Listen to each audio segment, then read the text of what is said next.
21শে June আন্তর্জাতিক যোগা দিবস। যুগ্ম শরীর এবং পৃথিবীকে সংযুক্ত করে এই বছরের থিম এক পৃথিবী এক স্বাস্থ্য। এর মুখ্য উদ্দেশ্য হল ব্যক্তিগত সুস্থতা বিশ্বব্যাপী প্রসার ও স্থায়িত্বকে তুলে ধরা।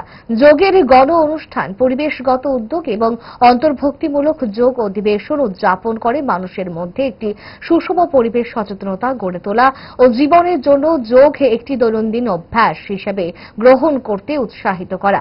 এর জন্যই এই বছর রাজ্যেও ব্যাপকভাবে যোগা দিবসের আয়োজন করা হয়েছে।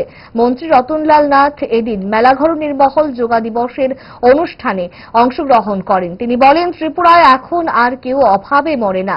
আমাদের কাছে এখন বড় চ্যালেঞ্জ হলো ড্রাগস। সবাই আগে বৌদ্ধদের এই যোগার চিন্তা করেন, পরবর্তী সময় আধুনিক পৃথিবীতে স্বামী বিবেকানন্দ, এবং এটা এত উপযোগী প্রয়োজনে বর্তমানে, বিশেষ করে এখন আমরা এই যে আর্টিফিশিয়াল যুগে আমরা সব কিন্তু শ্রমহীন হয়ে পড়েছি, আমরা যন্ত্রের মতো হয়ে গেছি। তো যন্ত্র দেখবেন আমরা অস্থিরতা থাকে, চঞ্চলতা থাকে, ধৈর্য থাকে না।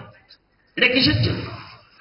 এই জন্য বিভিন্ন ধরনের চিন্তা ভাবনা করে বর্তমানে বলছে ডিএম সাহেব, জীবনশৈলী এখন যে প্যাটার্ন, খাওয়া দাওয়ার আমাদের কোনো কন্ট্রোল নেই, কিভাবে চলছে আমাদের কন্ট্রোল নেই।